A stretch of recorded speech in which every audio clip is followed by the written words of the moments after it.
வாக்காளர் குறித்து வாக்காளர் பட்டியல் சிறப்பு தீவிர சீராய்வு குறித்து திராவிட முன்னேற்றக் கழகம் மீண்டும் மீண்டும் அதில் உள்ள சிக்கல்களை, பொதுமக்கள் எதிர்கொள்ளும் பிரச்சனைகளை எடுத்து வைத்துக் கொண்டே இருக்கிறோம். அரசியல் களத்தில் கூட்டணி கட்சிகள் அனைவரோடும் சேர்ந்து மக்களுடைய வாக்குரிமையை காப்பதற்காக கழகத் தலைவர் அவர்கள் போராட்டம் நடத்தினார்கள். இது சட்ட பிரச்சனை என்பதால் உச்சநீதிமன்றத்தில் வழக்கு தொடர்ந்து திராவிட முன்னேற்றக் கழகம் எடுத்து வைத்துள்ள கேள்விகளுக்கு தேர்தல் ஆணையம் பதில் சொல்ல வேண்டும் என்று உச்சநீதிமன்றம் உத்தரவிட்டிருக்கிறது. இந்த நிலையில் வாக்காளர்கள் இந்த கணக்கீட்டு படிவத்தை எப்படி பூர்த்தி செய்வது என்ற பெரிய குழப்பத்தில் இருப்பதாலும், அந்த கணக்கீட்டு படிவத்தை முறையாக பூர்த்தி செய்யவில்லை என்றால் அல்லது பூர்த்தி செய்யாமல் விட்டுவிட்டால், அந்த கணக்கீடு படிவத்தை திருப்ப கொடுக்காமல் விட்டுவிட்டால் அவர்களுடைய வாக்கு உரிமையை இழக்கும் அபாயம் இருக்கிறது என்பதை உணர்ந்த கழகத் தலைவர் அவர்கள் கழகத்தினுடைய BLA 2க்களை, அதாவது பாக நிலை முகவர்கள் எண் 2ஐ கழகம் தமிழ்நாட்டில் உள்ள அத்தனை வாக்குச்சாவடிகளுக்கும் BLA 2ஐ நியமித்திருக்கிறார்கள். அந்த BLA 2க்கள் பொதுமக்களுக்கு உதவி செய்யும் வகையாகவும் மற்றும் இளைஞர் அணி, தொழில்நுட்பத்துறை அணி, வழக்கறிஞர் அணி ஆகியோரையும் இந்த பொதுமக்களுக்கு அவருடைய வாக்குரிமையை நிலைநிறுத்துவதற்காக, பறிகொடுக்காமல் இருப்பதற்காக அத்துணை உதவிகளையும் செய்ய வேண்டும் என்று கட்டளையிட்டிருக்கிறார். தேர்தல் ஆணையம் ஒவ்வொரு BLA 2வும், அதாவது BLA 2 என்பவர் அங்கீகரிக்கப்பட்ட அரசியல் கட்சிகளால் தான், ரெகக்னைஸ்டு பொலிட்டிக்கல் பார்ட்டி அவர்கள்தான் BLA 2ஐ நியமிக்க முடியும். அப்படி நியமனம் செய்யப்பட்ட BLA 2க்களுடைய பட்டியலை தேர்தல் ஆணையத்துக்கு கொடுக்க வேண்டும். தேர்தல் ஆணையம் தன்னுடைய இணையதளத்தில் அவருடைய பெயர்களை வெளியிடும். அந்த BLA 2க்கள் மட்டும்தான் BLOக்களுடன், அதாவது தேர்தல் ஆணையம் நியமித்துள்ள பாகநிலை அலுவலர்களுடன் இணைந்து பணியாற்றக்கூடிய தகுதி பெற்றவர்கள். SIRஐ பொறுத்தவரை ஒரு நாளைக்கு ஒரு BLA 2, அங்கீகரிக்கப்பட்ட அரசியல் கட்சியுடைய BLA 2 50 கணக்கீட்டு படிவங்கள் வரை பூர்த்தி செய்து கொடுக்கலாம் என்று தேர்தல் ஆணையம் சொல்லியிருக்கிறது. இன்னைக்கு சொல்லல, 27/10/2025 அந்த உத்தரவிலேயே சொல்லியிருக்கிறார். எனவே அண்ணா திராவிட முன்னேற்றக் கழகத்தினுடைய தலைவர், பொதுச் செயலாளர் அவர்கள் திராவிட முன்னேற்றக் கழகத்தினுடைய BLA 2க்கள் மட்டும்தான் வேலை செய்கிறாங்க, அவர்களுக்கு மட்டும்தான் கணக்கீடு படிவம் கொடுக்கப்படுகிறது என்பது உண்மைக்கு புறம்பான செய்தி. அண்ணா திராவிட முன்னேற்றக் கழகத்தினர் SIRஐ வரவேற்று பேசிவிட்டார்கள்.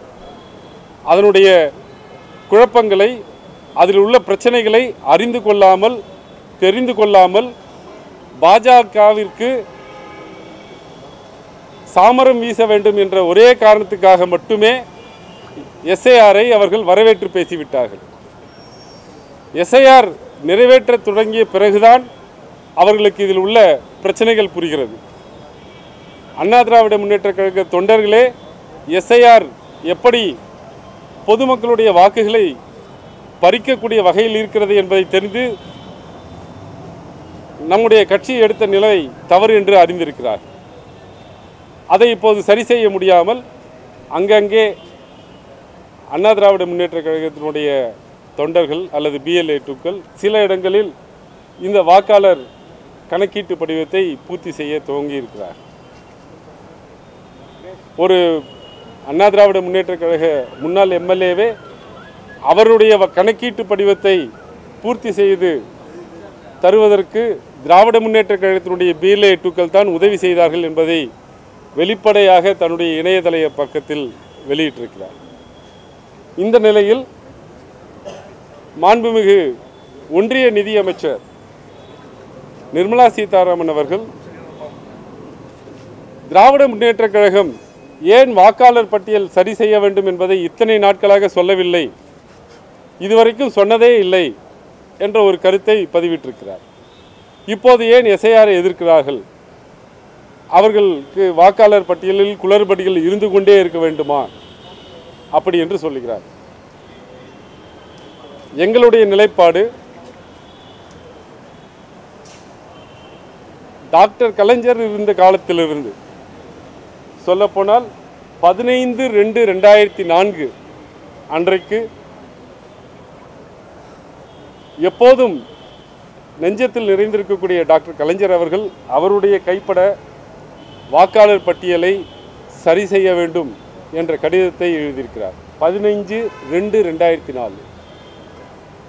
அதற்கு பிறகு வரக்கூடிய எல்லா தேர்தல்களிலும் வாக்காளர் பட்டியலை முறைப்படுத்த வேண்டும் என்ற கோரிக்கையை 2015 துவங்கி 2024 வரை திராவிட முன்னேற்றக் கழகத்தினுடைய அமைப்பு செயலாளர்கள், மாவட்ட செயலாளர்கள் தேர்தல் ஆணையத்திற்கு முறைப்படி 100க்கும் மேலான கடிதத்தை எழுதியிருக்கிறார்கள். அந்த கடித நகல்கள் என்னிடம் இருக்கிறது. ஒவ்வொரு முறையும் அது சுருக்க முறை சீராய்வாக இருந்தாலும் சரி, SSR என்று சொல்லக்கூடிய ஷார்ட் சம்மரி ரிவிஷனாக இருந்தாலும் சரி, தேர்தலுக்கு முன்பாக நடக்கக்கூடிய சீராய்வாக இருந்தாலும் சரி, ஒவ்வொரு முறையும் திராவிட முன்னேற்றக் கழகம் ஜனநாயகம் காப்பாற்றப்பட வேண்டும், மக்களுடைய வாக்குரிமை காப்பாற்றப்பட வேண்டும், எந்த தகுதியற்ற நபரும் வாக்காளராக கூடாது, எந்த தகுதியுள்ள நபரும் வாக்காளர் பட்டியலிருந்து நீக்கப்படக்கூடாது, இறந்தவர்களுடைய பெயர்களை நீக்க வேண்டும், இரட்டை பதிவுள்ள பெயர்களை நீக்க வேண்டும், குடிமாறியவருடைய பெயர்களை நீக்க வேண்டும் என்ற ஒத்த கருத்தை 2004 எங்களிடம் இருக்கக்கூடிய ஆவணங்களின் அடிப்படையில் 2004 என்னால் ஆவணங்களை தர முடியும். இந்த நிலையில் ஏன் எஸ்ஐஆரை எதிர்க்கிறோம் என்பதை இப்போது தமிழக மக்கள் அனைவரும் உணர்ந்திருக்கிறார்கள். பிஎல்ஓக்களே தங்களுடைய இயலாமையை, இந்த கணக்கீட்டு படிவத்தை பூர்த்தி செய்து வாங்க முடியாமல் இருப்பதை எடுத்து சொல்லியிருக்கிறார்கள். களத்தில் அந்த படிவத்தை பூர்த்தி செய்வதில் எவ்வளவு சிரமங்கள் இருக்கிறது என்பதை எடுத்து சொல்லியிருக்கிறார்கள். அது மட்டுமல்ல, அந்த பூர்த்தி செய்த படிவத்தை கணனிமயமாக்குவதில் எவ்வளவு சிரமங்கள் இருக்கிறது என்பதை எடுத்து சொல்லியிருக்கிறார்கள். எனவே திராவிட முன்னேற்றக் கழகம் வாக்காளர் பட்டியல் சீர்திருத்தத்தை எப்போதும் வரவேற்கிறது, எப்போதும் அது குறித்து கடிதங்களை எழுதியிருக்கிறது. கடிதங்களை எழுதியது மட்டுமல்ல, 2020 WP நம்பர் 190/2020 திரு செந்தில் பாலாஜி அவர்களால் தாக்கல் செய்யப்பட்டு இன்று நிலையில் இருக்கிறது. ரிட் பெட்டிஷன் நம்பர் 190/2020 திரு சிற்றரசு அவர்களால் தாக்கல் செய்யப்பட்ட WP நம்பர் 204/26/2020 முதன்மை செயலாளர் திரு KN நேரு தாக்கல் செய்த ரிட் பெட்டிஷன் நம்பர் 3199/2021 அமைப்பு செயலாளர் தாக்கல் செய்த ரிட் பெட்டிஷன் நம்பர் 4342/2021 மற்றொரு வழக்கான writ petition 799/2021 writ petition number 8085/2021 மற்றும் ரிட் பெட்டிஷன் நம்பர் 9578/2024 ஆக ஒவ்வொரு நிலையிலும் தேர்தல்கள் ஜனநாயக முறைப்படி நடத்தப்பட வேண்டும் என்பதுதான் எங்களுடைய கோரிக்கையாக இருந்திருக்கிறது. தேர்தல் ஆணையம் அதை ஏற்றுக்கொள்ளாத போது நீதிமன்றத்தில் தயங்காமல் வழக்குகளை தாக்கல் செய்திருக்கிறோம்.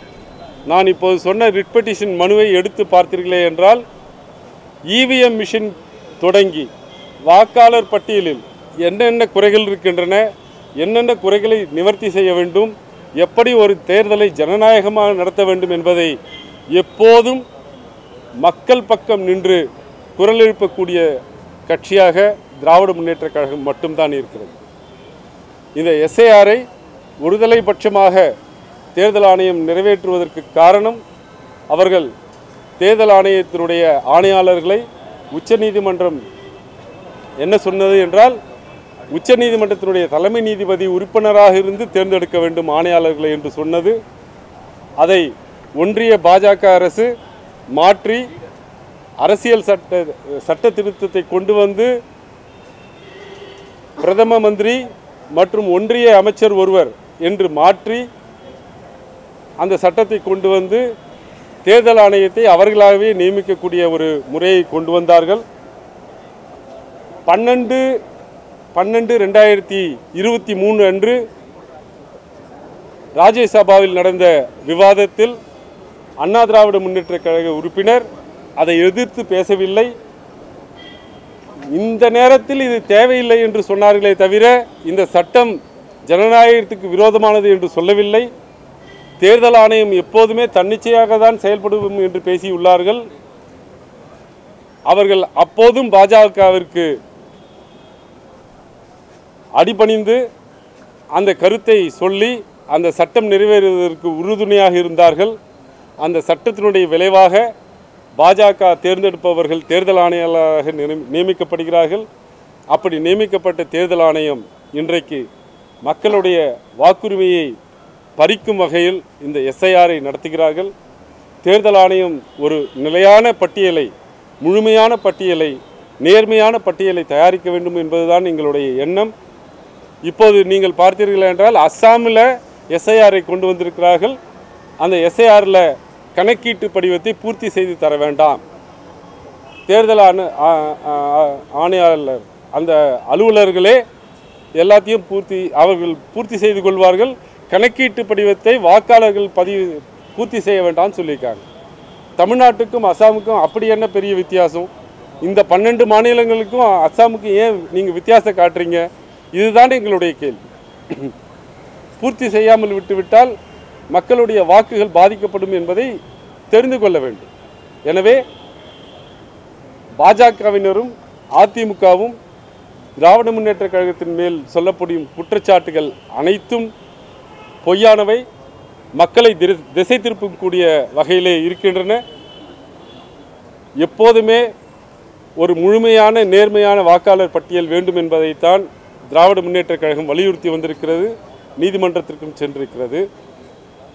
முறையற்ற முறையில் செய்யக்கூடிய இந்த எஸ்ஐஆரை தான் திராவிட முன்னேற்ற கழகம் எதிர்க்கிறது என்பதை தெரிவித்துக் கொள்கிறேன். சார், ஒரு 15 நாளா எஸ்ஐஆர் நடத்துறாங்க சார். தேர்தல் ஆணையம் முறையான தயாரிப்பு வேலைகளோட இந்த எஸ்ஐஆரை அணுகி இருக்கிறார்களா, அல்லது எந்த விதமான தயாரிப்பு வேலையும் இல்லாமல் தேர்தல் ஆணையம் அப்படியே களத்துக்கு போய் ஒரு கன்ஃபியூஷனை கிரியேட் பண்றாங்க? அதாவது முதல்ல இது களத்தில் செய்ய வேண்டிய ஒரு வேலை. இது ஒரு தியரிட்டிக்கலான ஒரு வேலை இல்லை, இது பிராக்டிக்கலாக செய்ய வேண்டிய வேலை. இந்த இடத்துல கணக்கெடுப்பு எந்தெந்த செய்திகளை கணக்கில் எடுத்துக்கொள்ள வேண்டுமோ அதை தேர்தல் ஆணையம் கணக்கில் எடுத்துக்கொள்ள தவறிவிட்டது.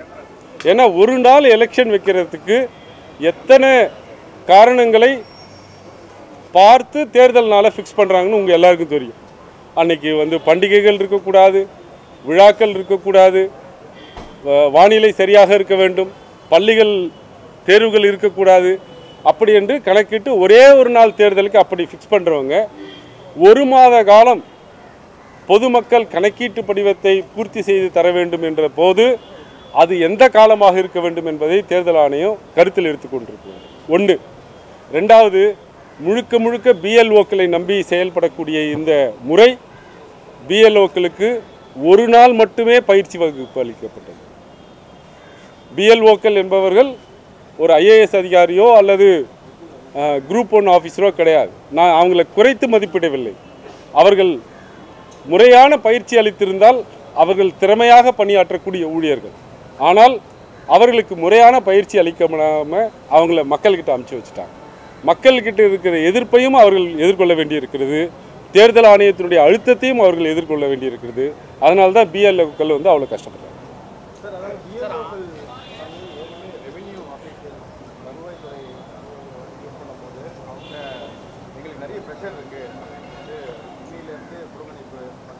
போராட்டத்தில் ஈடுபட போறேன்னு சொல்லியிருக்காங்க.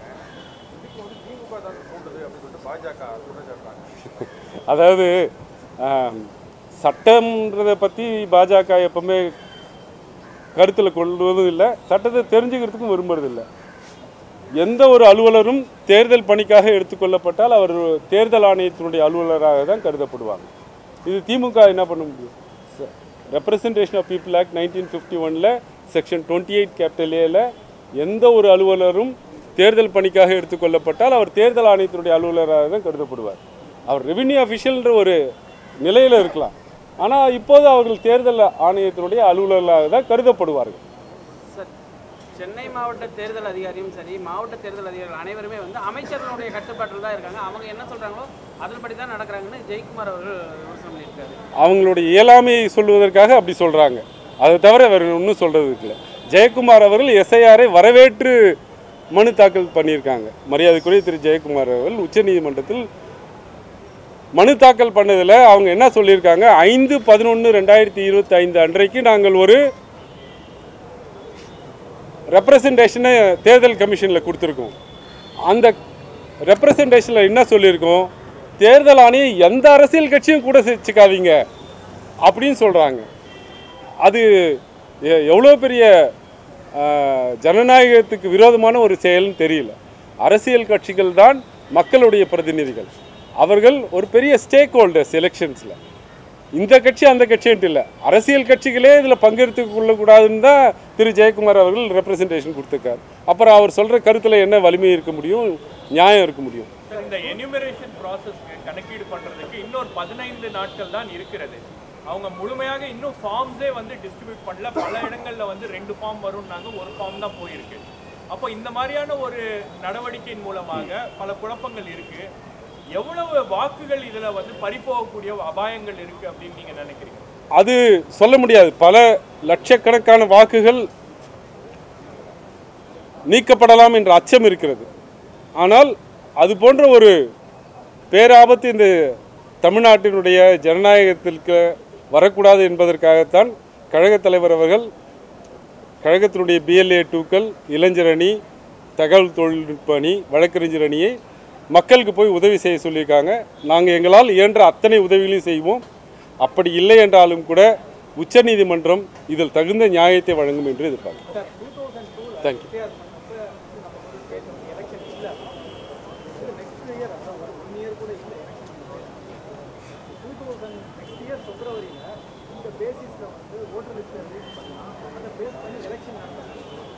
இல்லை, அதாவது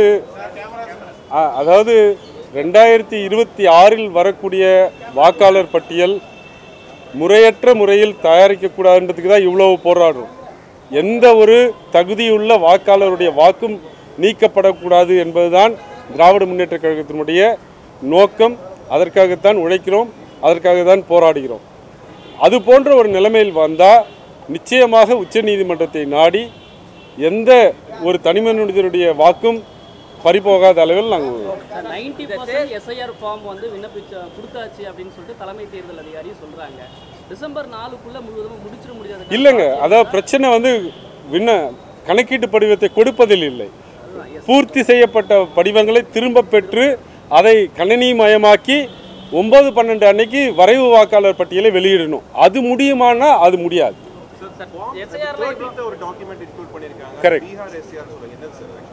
அதாவது வாக்காளர்கள் தங்களுடைய தாங்கள் வாக்குரிமை பெற்றவர்கள் என்பதற்கு 3 காரணங்கள், 3 அடிப்படை தகுதி இருக்கணும். ஒன்று, இந்திய குடிமகனாக இருக்கணும், 18 வயது நிரம்பியவராக இருக்கணும், ஆர்டினரி ரெசிடென்ட், அதாவது அந்த தொகுதியில் சாதாரணமாக வசிக்கக்கூடியவராக இருக்கணும். இதுக்கு அவங்க அடையாளத்தை கொடுக்க சொல்கிறாங்க. பல்வேறு அடையாளங்கள் 11 அட்டைகள் சொன்னாங்க, 11 அடையாள ஆவணங்கள் சொன்னாங்க. சுப்ரீம் கோர்ட் சொல்லி ஆதாரை சேர்த்துக்க சொன்னாங்க. திடீர்னு 13வது ஆவணமாக பீகார் எஸ்ஐஆரில் உங்கள் பெயர் ஜூலை மாதம் 2025 வெளியிடப்பட்ட பட்டியலில் இருந்தால் அதை அடையாள ஆவணமாக காட்டலான்னு சொல்கிறாங்க. இதில் என்ன குழப்பம்னா, பீகாரில் ஜூலை மாதத்தில் ஆர்டினரியாக வசிக்கக்கூடியவர், சாதாரணமாக வசிக்கக்கூடியவர் என்று தேர்தல் ஆணையம் முடிவு பண்ணி ஒருத்தரை வச்சுட்டு அதன் அடிப்படையில் அவர் நவம்பர் மாதம் அங்கே தேர்தலில் ஓட்டு போட்டுட்டு தமிழ்நாட்டில் நவம்பர் மாதம் நான் தமிழ்நாட்டில் சாதாரணமாக வசிக்கக்கூடியவன் அந்த அடையாள அட்டையாக காட்டலாம் அப்படின்னா அது சட்டத்துக்கு புறம்பா இல்லை, காமன் சென்ஸுக்கு எதிராக இருக்குது. அவ்வளோதான் சொல்ல முடியும். அப்படி சொல்லுவாங்க, நிச்சயம் சொல்லுவாங்க. ஆனால் தமிழ்நாட்டிலேருந்து மைக்ரேட்டிங் அவுட் ஆஃப் தமிழ்நாடு ரொம்ப ரொம்ப கம்மி தானே. சார், அந்த படிவங்கள் நிரப்புவதிலும் சரி, அலுவலர்களும் சரி, பொதுமக்களும் பல்வேறு குழப்பங்கள் இருக்கும் தொடர்ந்து சொல்லியிருக்காங்க. ஆனால் மாநில தலைமை தேர்தல் அதிகாரி இப்போ வரைக்கும் ஒரு செய்தியாளர் சந்திப்பை நடத்தவும் மாட்டேங்கிறாங்க, அதுக்கான விளக்கமும் கொடுக்கறது. அதை எப்படி சொல்லுங்க? தேர்தல் ஆணையம் அரசியலமைப்பு சட்டத்தின்படி அந்த அரசியலமைப்பு சட்டத்தை உருவாக்கி தந்த மக்களுக்காக செயல்படக்கூடிய ஒரு ஆணையம். அந்த ஆணையம் இந்த தவறுகளை சரி செய்து கொள்ளும். அந்த ஆணையம் மக்களுக்கு உரிய விளக்கங்களை வழங்கிடும் என்பதை நாங்கள் எதிர்பார்க்கிறோம். அவ்வளோ. தேங்க்யூ.